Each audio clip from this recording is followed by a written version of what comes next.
ಮನಸ್ಸಿದ್ದರೆ ಸಾಕು ಅವರು ಬೇರೆಯವರಿಗೆ ಸಹಾಯವನ್ನು ಮಾಡಬಹುದು.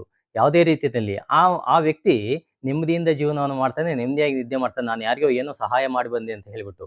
ಒಬ್ಬ ರೈತ ಬಸ್ಸಲ್ಲಿ ಹೋಗ್ತಾ ಇದ್ದ. ಹೋಗ್ತಾ ಇರ್ಬೇಕಾದ್ರೆ ಎಲ್ಲಾ ಸೀಟುಗಳು ಕೂಡ ಭರ್ತಿ ಇದ್ದು, ರೈತನು ಕೂಡ ಕೂತಿದ್ದ. ಬೇರೊಬ್ಬ ವ್ಯಕ್ತಿ ಬಸ್ಸನ್ನ ಹತ್ಬಿಟ್ಟು ಬಂದಾಗ ಆ ರೈತ ಏನ್ ಮಾಡ್ತಾನೆ, ಎದ್ದೋಗ್ಬಿಟ್ಟು ಬನ್ನಿ ಸ್ವಾಮಿ ಕೂತ್ಕೊಳ್ಳಿ ಅಂತ ಹೇಳ್ಬಿಟ್ಟು ಅವನು ಮುಂದಕ್ಕೆ ಹೋಗಿ ನಿಂತ್ಕೊಂತಾನೆ, ಅವನನ್ನ ಕೂರಿಸ್ತಾನೆ. ಈ ವ್ಯಕ್ತಿ ಸುಮ್ನೆ ನೋಡ್ಬಿಟ್ಟು ನಗುತ್ತಾ ಕೂತ್ಕೊಂಡ್ಬಿಟ್ಟ.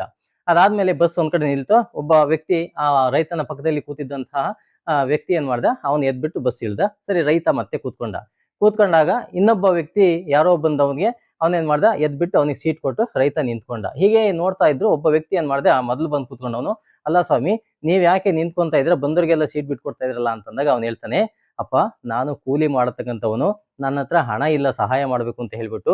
ಆದ್ರೆ ನಾನು ಯಾರಿಗೋ ಒಬ್ರಿಗೆ ಒಂದು ಸೀಟನ್ನ ಬಿಟ್ಕೊಡ್ತೀನಲ್ಲ, ಅದೇ ಒಂದು ದೊಡ್ಡ ಸಹಾಯ. ಅವರಿಗೆ ನಾನೇನೋ ಒಂದು ಸಹಾಯವನ್ನು ಮಾಡಿದೆ, ಹೆಲ್ಪ್ ಮಾಡಿದೆ ಅಂತ ಅನ್ಸುತ್ತೆ ನನಗೆ ತುಂಬಾ ಖುಷಿ ಆಗುತ್ತೆ ಆ ತರ ಮಾಡೋದ್ರಿಂದ. ನನಗೆ ನಿಂತ್ಕೊಳ್ಳತಕ್ಕಂಥ ಶಕ್ತಿ ಇದೆ, ನಾನು ಕೂಲಿ ಮಾಡೋನು ಅಲ್ವಾ, ನನಗೆ ಶಕ್ತಿ ಇದೆ ಅಂತ ಹೇಳ್ಬಿಟ್ಟು ಹೇಳ್ತಾನೆ. ಅಂದ್ರೆ ಅವನಿಗೆ ಸಹಾಯ ಮಾಡಿದ್ರಲ್ಲಿ ತುಂಬಾ ಖುಷಿಯನ್ನ ಪಡ್ತಾನೆ. ಆಗ ಈ ವ್ಯಕ್ತಿ ಯೋಚನೆ ಮಾಡ್ತಾನೆ, ಎಂತಹ ವ್ಯಕ್ತಿಗಳಿದಾರಪ್ಪ, ಹಣವಿಲ್ಲದಿದ್ದರೂ ಕೂಡ ಬೇರೊಬ್ಬರಿಗೆ ಸಹಾಯ ಮಾಡತಕ್ಕಂತಹ ಒಂದು ಶಕ್ತಿಯನ್ನ ಇವರು ಹುಡುಕೊಂತಾರೆ, ಅಂತಹ ಒಂದು ಸಂದರ್ಭವನ್ನು ಹುಡುಕೊಂಡು ಸಹಾಯವನ್ನು ಮಾಡ್ತಾರೆ ಅಂತ ಹೇಳ್ಬಿಟ್ಟು ಇವರು ಅನ್ಕೊಂತಾರೆ. ಹಾಗೆ ನಾವು ಕೂಡ ಯಾರಿಗೇ ಆಗ್ಲಿ ಒಂದು ಸಹಾಯವನ್ನು ಮಾಡ್ಬೇಕು ಅಂತಂದ್ರೆ ಹಣವಂತರೇ ಆಗ್ಬೇಕಾಗಿಲ್ಲ. ಯಾವ್ದಾದ್ರೂ ಒಂದು ರೂಪದಲ್ಲಿ ನಾವು ಸಹಾಯ ಮಾಡಿದ್ರೆ ಅದರಲ್ಲಿ ತೃಪ್ತಿ ಸಿಗುತ್ತೆ.